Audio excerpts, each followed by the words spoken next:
राहुल को हमेशा से ही अपनी साली प्रिया बहुत पसंद थी, क्योंकि प्रिया दिखने में बहुत खूबसूरत थी।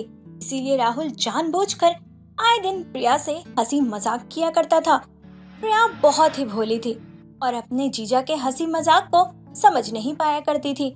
इसी का फायदा उठाकर राहुल प्रिया से हमेशा मजाक किया करता था। ऐसे ही एक दिन अचानक राहुल अपनी पत्नी निधि को लेकर उसके मायके जाता है। तभी प्रिया अपने दीदी और जीजा दोनों के लिए नाश्ता लेकर आती है और राहुल मजाक करते हुए बोलता है, अरे प्रिया, मम्मी नजर नहीं आ रही, कहाँ गई? जीजा जी, मम्मी तो मौसी के साथ हरिद्वार गई हैं और मम्मी को आने में थोड़ा समय लगेगा, कम से कम 1 हफ्ता। अच्छा, तो मतलब तुम घर पर अकेली हो? अरे नहीं नहीं जीजा जी, मैं अकेली नहीं हूँ, बल्कि भैया घर पर ही हैं। पर आप जानते हो ना कि भैया का ऑफिस रहता है, इसीलिए सुबह भैया निकल जाते हैं और शाम को ही आते हैं और मैं अकेले पूरा टाइम घर में अकेली ही रहती हूँ। अच्छा, तो मतलब दिन में तो घर पर अकेली रहती हो, तो पीठ पीछे अपने बॉयफ्रेंड को घर पर आराम से बुला सकती हो मस्ती करने के लिए।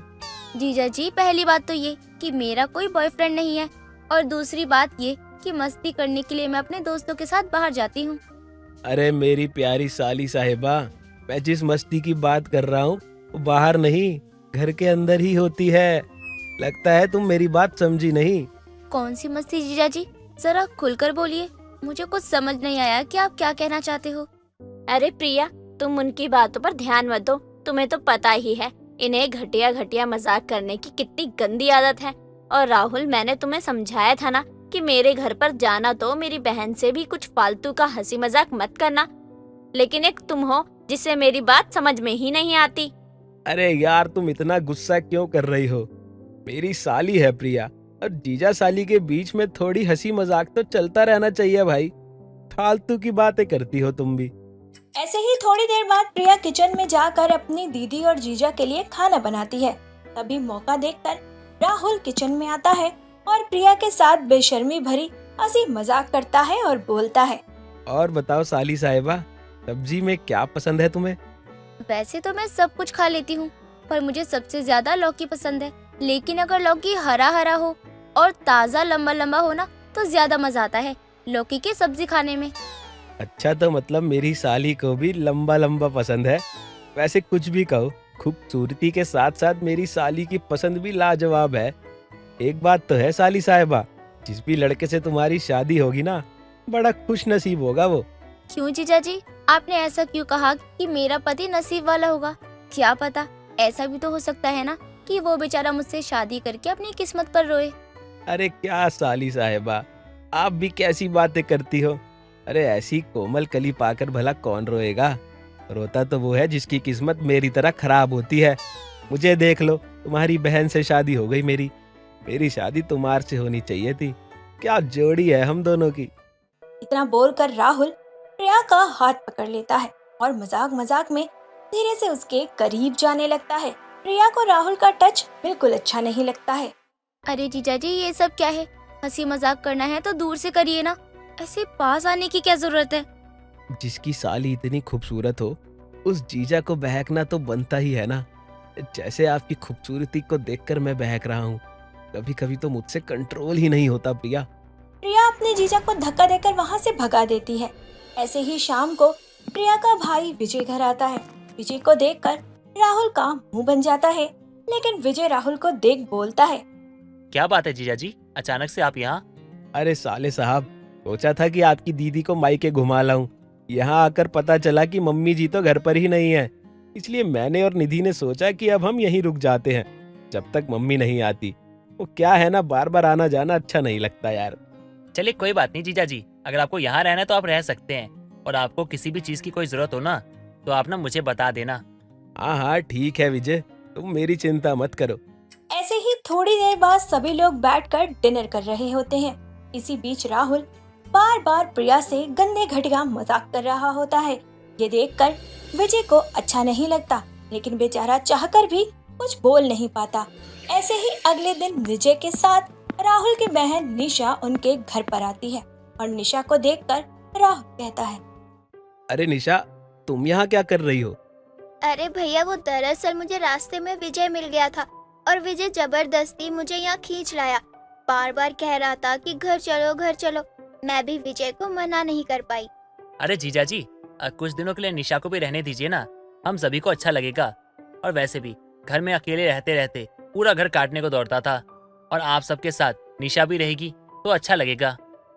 अच्छा ठीक है, जब तक मम्मी जी नहीं आती तब तक हम सब यहीं रहेंगे। अब क्या था, विजय मौका देखकर बार बार निशा से राहुल के अंदाज में ही हंसी मजाक करने लगता है। ऐसे ही निशा सोफे पर बैठी टीवी देख रही होती है। इसी बीच विजय आता है और निशा का हाथ पकड़ लेता है और बोलता है, वाह क्या कोमल हाथ है तुम्हारे। जिस दिन तुम्हारी शादी होगी ना, सच कह रहा हूँ मेरा दिल टूट जाएगा, बहुत रोऊंगा मैं। अरे ऐसा क्यों? अरे मेरे जीजा की बहन ही इतनी खूबसूरत है, मैं क्या ही बोलूं। तुम इतनी खूबसूरत हो ना कि तुम अगर किसी और के हाथ लग गई तो मुझे बहुत बुरा लगेगा। विजय तुम भी ना सच में बहुत मजाक करते हो। अरे निशा, तुम मेरी हर बात को मजाक में क्यों बदल देती हो? मैं सच में तुम्हारी तारीफ कर रहा हूँ क्योंकि तुम मुझे बहुत अच्छी लगती हो। तुम्हारी खूबसूरती देखकर ना मैं खो सा जाता हूँ, मन तो करता है तुम्हें खा जाऊं। इतना बोलकर विजय निशा के करीब जाने की कोशिश करता है। तभी निशा विजय को धक्का मारकर पीछे करती है और बोलती है, विजय अपनी लिमिट मत क्रॉस करो। तुम्हें क्या लगता है कि तुम अपनी ऐसी बेशर्मी वाली हरकतों से मुझे इम्प्रेस कर पाओगे? अरे मैं तुम जैसे लड़कों को अच्छे से जानती हूँ जो कि रिश्तों की आड़ में हम जैसी मासूम लड़कियों के साथ गंदा गंदा मजाक करते हो। अरे निशा, लगता है तुम बुरा मान गई। तुम जैसा सोच रही हो ना ऐसा कुछ भी नहीं है। विजय निशा को सॉरी बोलता है और वहाँ से चला जाता है। ऐसे ही थोड़ी देर बाद राहुल भी प्रिया से उल्टे पुल्टे मजाक कर रहा होता है।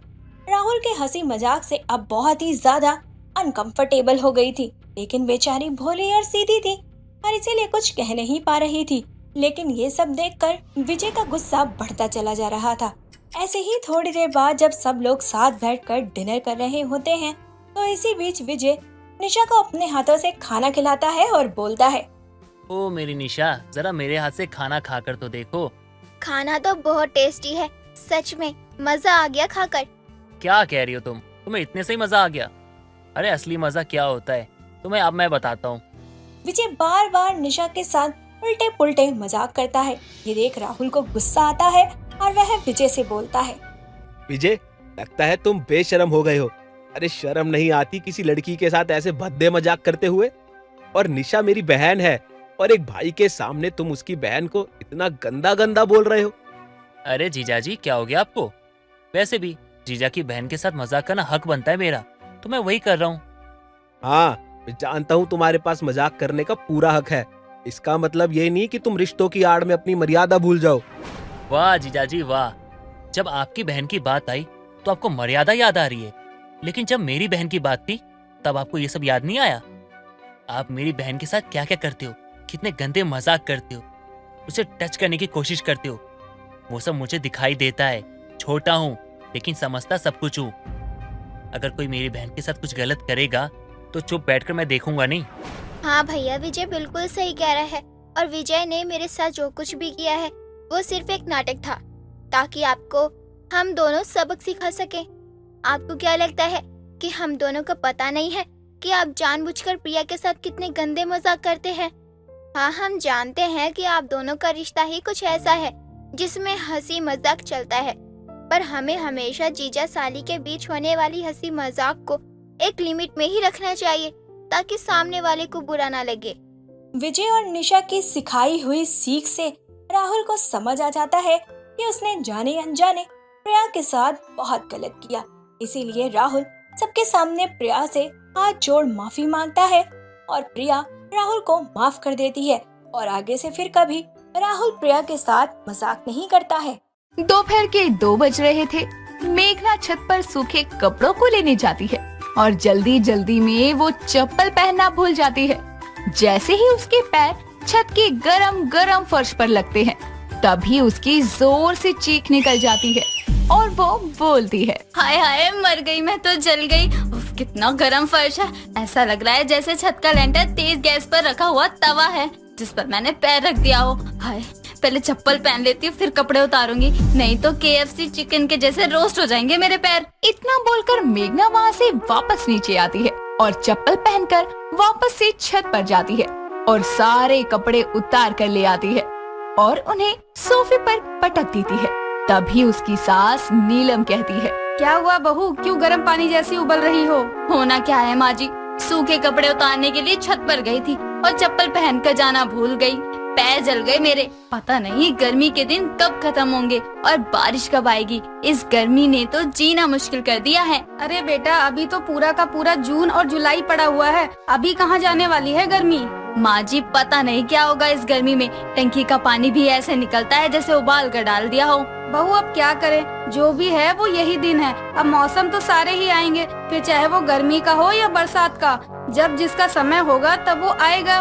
वही तो माँ जी, समझ नहीं आता कि सर्दी के दिन इतने कम क्यों होते हैं। गर्मी के दिन तो खत्म होने में ही नहीं आ रहे और ये बरसात तो आकर राजी ही नहीं है। इतनी गर्मी में जनता उबल रही है पर भगवान भी रहम नहीं खा रहे। ये नहीं कि 2 बूंद पानी ही बरसा दे। खैर मैं बाकी काम कर लेती हूँ घर का। इतना कहकर मेघना घर के बाकी के कामों में लग जाती है और काम करने के बाद जैसे ही नहा धोकर वो अपने कमरे में आराम के लिए जाती है, तभी लाइट चली जाती है। ये देखकर वो खुद से कहती है, बस यही होना बाकी था, 2 घड़ी आराम न कर लूं मैं कहीं। इस लाइट को भी अभी जाना था। हद है यार। एक काम करती हूँ, कमरे की खिड़की खोल लेती हूँ, थोड़ा बाहर की हवा तो आ जाएगी। इतना कहकर जैसे ही मेघना कमरे की खिड़की खोलती है तो उसके चेहरे पर गरम गरम हवा लगती है और वो बोलती है, क्या भगवान, क्या कसूर है मेरा और बाकी सबका? अरे सब पर नहीं करनी तो मेरे घर पर ही बारिश कर दो। क्यों गरम गरम हवा के थप्पड़ मार रहे हो? ऐसे ही दिन गुजरते जाते हैं। जहाँ एक तरफ गर्मी बढ़ती जा रही थी तो वहीं बढ़ती गर्मी में लाइट भी घंटों तक नहीं आती। ऐसे ही एक रात जब मेघना अपने पति अरमान के साथ सो रही थी, तभी लाइट चली जाती है और मेघना के कानों में मच्छर भी संगीत बजाना शुरू कर देते हैं और वो झन्ना कर उठकर बैठ जाती है। तभी उसे कमरे के बाहर से नीलम की आवाज आती है, बहू मैं छत पर जा रही हूँ बिस्तर लेकर, तू भी आजा बेटा। लाइट का पता नहीं कि कब तक आएगी, अरमान को भी आने के लिए बोल दियो। जी माँ जी ठीक है। अपनी सास की बात सुनकर मेघना अरमान को उठाते हुए कहती है, अरमान उठ जाओ। अरे यार लाइट चली गई है, इतनी गर्मी में तुम्हें नींद कैसे आ रही है? चलो छत पर, माँ जी भी गई हैं। यार क्या है, तुम्हें जाना है तो जाओ, मुझे कहीं नहीं जाना, मुझे बहुत नींद आ रही है। अरे नींद आ रही है तो क्या इस गर्मी में ही सो जाओगे? चलो उठकर छत पर, दुनिया भर के मच्छर है यहाँ, उठो भी। मेघना के बार बार कहने पर अरमान उठ जाता है, जिसके बाद दोनों पति पत्नी अपना बिस्तर उठाकर छत पर चले जाते हैं, जहाँ हवा का कोई नामो निशान तक नहीं था। गर्मी से बेहाल मेघना आसमान की तरफ देखकर कहती है, भगवान अगर कुछ दिन बारिश कर दोगे तो कौन सा आपकी टंकी में पानी खत्म हो जाएगा। अरे 2 दिन ही सही, इस गर्मी से राहत तो मिल जाएगी, कम से कम ठंडी हवा तो चलेगी। अरे बेटा, बरसात का इंतजार करने के अलावा हम कुछ नहीं कर सकते। बरसात को लाना या रोकना हमारे हाथ में नहीं है बहू। माँ जी आखिर कितना इंतजार करे कोई? जिस हिसाब से गर्मी पड़ रही है ना, उस हिसाब से तो ना न जाने कितना पानी भाप बनकर बादल बन जाता होगा, फिर भी बारिश नहीं हो रही। यार तुम ये अपनी साइंस की क्लास फिर कभी दे देना, मुझे नींद आ रही है, सोने दो ना यार। सो जाओ। पता नहीं कौन सा नशा किया है जो इस गर्मी में भी नींद आ रही है। माँ जी वो पंखा देना, हाथ से ही हवा कर लूँ मैं। जैसे तैसे हाथ से पंखा करते करते मेघना की रात बीत जाती है। ऐसे ही दिन गुजरते जाते हैं पर आसमान से एक भी बूंद पानी नहीं टपकता।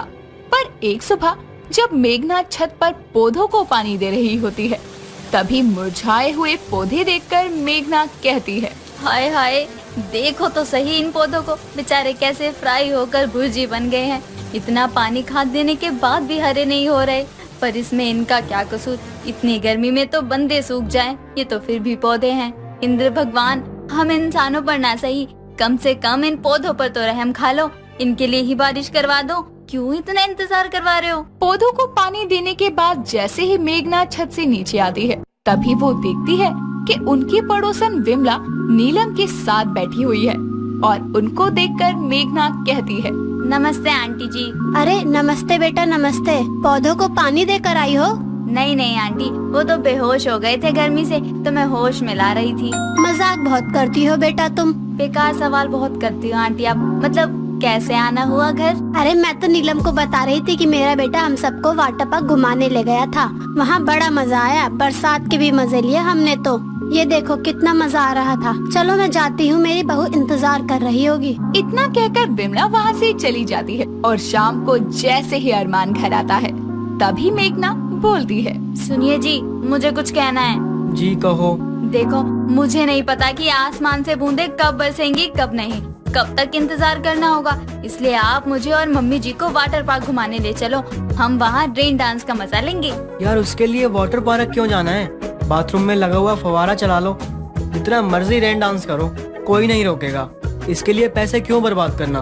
देखो, मैंने सलाह नहीं मांगी, जाने को कहा है। अभी इस महीने तो तुम जा नहीं सकती, बहुत खर्चा हो गया है। अगले महीने चलते हैं। अगले महीने जाने की क्या जरूरत है? सर्दी में जाएंगे ना, जब पार्क बंद होते हैं। और इतनी गर्मी में सारा दिन मैं काम करती हूँ, एक छोटी सी चीज मांग रही हूँ, वो तक नहीं दी जा रही तुमसे। ऊपर से भगवान भी सुनकर राजी नहीं है, वो भी बरसात नहीं करवा सकते। मेघना के चिल्लाने की आवाज सुनकर वहाँ नीलम आती है और कहती है, अरे बहू, ये क्या हो गया? होना क्या है माँ जी, मैंने इनको कहा कि हमें वाटर पार्क ले चले घुमाने के लिए, पर ये तो खर्चा करने से ही हाय तौबा कर रहे हैं कि क्या कहूँ। और एक भगवान है कि बारिश ही नहीं कर रहे। अब अगर पैसे देकर बारिश के मजे मिल रहे हैं तो ये वो भी नहीं लेने दे रहे। अरे बहू शांत हो जा, क्यों गर्मी में गर्म हो रही है? तो क्या करूँ माँ जी, मुझसे नहीं हो रही गर्मी बर्दाश्त, और अब नहीं होता मुझसे इंतजार बारिश का। मुझे बात ही नहीं करनी किसी से, जा रही हूँ मैं छत पर। इतना कहकर मेघना छत पर चली जाती है और रोने लगती है। तभी आसमान में काले काले घने बादल उमड़ आते हैं और जोर की आंधी चलने लगती है और नन्ही नन्ही ठंडे बारिश की बूंदे मेघना के चेहरे पर आ गिरती है। ये नजारा देखकर मेघना खुशी से झूम उठती है। तभी वहाँ नीलम और अरमान आते हैं और नीलम कहती है, ले बहू, हो गया तेरा इंतजार खत्म, आ गई बारिश। हाँ माँ जी, मेरा इंतजार खत्म हो गया। अरमान जी, मुझे माफ कर दो, गर्मी से दुखी होकर खामखाही आप पर चिल्ला पड़ी। कोई बात नहीं, तुम खुश हो, यही देखकर मैं बहुत खुश हूँ। तभी बारिश की रफ्तार बढ़ जाती है और सभी लोग खुलकर बारिश का मजा लेते हैं। सरला की बड़ी बहू सोनम बहुत सीधी थी, लेकिन सरला की छोटी बहू कोमल, जो अभी ही शादी करके आई थी, उसकी बातें सुनकर तो सरला को भी पता ही चल गया था कि वो कितना बोल बचन और बातें बनाने वाली है। अरे सरला कहाँ है? कहीं दिख नहीं रही है। अरे आना विमला, तेरे ही सामने तो बैठी हुई हूँ। अरे सरला, मैं तो तेरी बहू की मुंह दिखाई के लिए आई थी। और बता, तू कैसी है? अरे मैं तो अच्छी हूँ, रुक अभी बुलाती हूँ बहू को। अरे बहू, ओ बहू, जरा बाहर तो आ, अपनी पड़ोसन विमला आई है तेरी मुंह दिखाई के लिए। अरे विमला, तेरी बहू तो बड़ी सुंदर है। क्या बात है, बड़ी ही सुंदर बहू लाई है। वैसे इसके हाथ में ये जो सोने के कंगन है वो और भी प्यारे लग रहे हैं। अरे ये तो मेरी माँ ने दिए हैं। कैसे हैं आंटी, अच्छे हैं ना? ऐसे ही और कई सेट दिए हैं मेरी माँ ने मुझे। क्या बात है सरला, तेरी तो समदन भी अमीर घर से लग रही है। अरे अपने बच्चे के लिए इंसान पैसे थोड़ी देखता है, क्यों बहू? अरे माँ जी, आपने तो दिल की बात कह दी। आपको पता है, मेरी माँ ने मुझे 5 सेट सोने के कंगन, कान के कुंडल, गले का हार बहुत कुछ दिया है। मैं तो बता भी नहीं सकती हूँ। मेरा तो एक सूटकेस सोने चांदी से भरा है। अरे क्या बात कर रही है बहू, लेकिन ये थोड़ा ज्यादा हो गया। इतना तो राजा महाराजे भी अपने समय में अपने बच्चों को नहीं देते थे। अरे विमला आंटी, किसी दिन फुर्सत होगी ना, तभी दिखा दूंगी आपको, तभी आप मानेंगी। अरे चलना बहू, मुझे घर में कोई काम नहीं है। मैं तो बस सुबह शाम इधर से उधर ही कर लिया करती हूँ। अरे विमला आंटी, लेकिन मैं अभी थोड़ी बिजी हूँ ना, बाद में आपको जरूर दिखाऊंगी। हे भगवान, जैसे को तैसा, जैसे ये विमला की बच्ची वैसे ही मेरी बहू है। एक सूटकेस सोना, ये ज्यादा नहीं बल्कि बहुत ज्यादा हो गया है। अब विमला के जाने के बाद ही कोमल की जेठानी कोमल से कहती है, अरे कोमल, तुमने हमें भी नहीं दिखाया एक सूटकेस सोना। माँ जी, आपने देखा है क्या? नहीं नहीं, मैंने भी नहीं देखा। बहू, तूने मुझे भी नहीं दिखाया। चल बड़ी बहू, देख कर आए कि समधन जी ने एक सूटकेस में ऐसा क्या दिया। माँ जी वो सूटकेस अभी मेरे मायके में ही है। मैंने उसे यहाँ लाना सेफ नहीं समझा। जब मैं अच्छे से रहने लग जाऊंगी तो सारे सोना चांदी ले आऊंगी। वैसे बहू, तूने बताया नहीं शादी से पहले कि तेरे बाप की सोने की खदान है, थोड़े और पैसों की डिमांड कर देती। सरला और सोनम कोमल की बातों से पता लगा लेती हैं कि वो कितना फेक रही है। अब अगले ही रोज विमला सरला के घर चीनी मांगने आती है। अरे सरला, एक कटोरी चीनी मिलेगी क्या? सुबह सुबह देखना चीनी ही खत्म हो गई है। अरे विमला आंटी, ये सब सामान आपको एक्स्ट्रा में रखना चाहिए ना। आप तो जानती हैं चाय में चीनी कितनी ज्यादा इस्तेमाल होती है। अरे सरला की बहू, अभी दे भी दे, शाम में लौटा जाऊंगी। आपको पता है मेरे मायके में तो राशन बड़ी गाड़ियों में आते हैं। अच्छा, इतने लोग हैं तेरे घर में कि बड़े बड़े ट्रक आती है राशन के लिए बस? अरे नहीं, गिनती के 4 लोग हैं घर में, फिर भी मेरे पापा किसी चीज की कभी कमी नहीं होने देते। अब तो साफ है बहू, तेरे घर में भले ही कम लोग हैं लेकिन खाते ज्यादा होंगे। क्यों, सही कहा ना? तू ये ले चीनी और जा, तेरी चाय न जल जाए। हाँ हाँ, जा रही हूँ सरला। तू तो ठीक से बहू से बात भी नहीं करने देती। राम बनाए जोड़ी, एक अंधा एक कोड़ी। भगवान कैसी बहू दे दी है, इतनी लंबी लंबी फेंकती है, कभी कभी तो लगता है ये धरती की भी नहीं है। अब विमला के जाने के बाद सरला अपनी बहू कोमल से कहती है, बहू मुझे तेरी एक बात समझ नहीं आ रही, तू बिना सर पैर की बात क्यों करती है? माँ जी मतलब क्या है आपका? मैं तो सच ही कह रही हूँ, लेकिन बहुत बार मेरे साथ ऐसा हुआ है, लोग मेरी बातों पर विश्वास ही नहीं करते हैं। हाँ हाँ, लोगों के पास भी दिमाग है और वो अपना दिमाग इस्तेमाल करते हैं। माँ जी, कल ही कोमल कह रही थी कि बचपन में उसके पिता उसके लिए शेर लाए थे, लेकिन जब शेर बड़ा हुआ तो चिड़िया घर वाले उसे उठा कर ले गए। अरे रे रे रे, बड़ी ही दुख की बात है बहू ये तो। हाँ माँ जी, उस समय तो मैंने 2 दिन तक खाना ही नहीं खाया था। अच्छा हुआ बहू तूने उस 2 दिन तक खाना नहीं खाया था, वरना 2-3 दिन के बाद वो शेर तुझे अपना खाना बना लेता। अब देर शाम सरला हॉल में बैठी होती है, तभी सरला के घर बिजली वाला आता है और कोमल बिजली का बिल लेकर बिजली वाले से बात करने लगती है। सरला भी दोनों की बातें हॉल में बैठी सुन रही थी। अरे भाई साहब, एक बार की बात है, मुझे बिजली के बोर्ड ने बहुत जोर से करंट लगा। मैं दूर जाकर गिरी। फिर पता है मैंने क्या किया? क्या हुआ बहन जी? आप ठीक से उठ गई थी ना करंट लगने के बाद?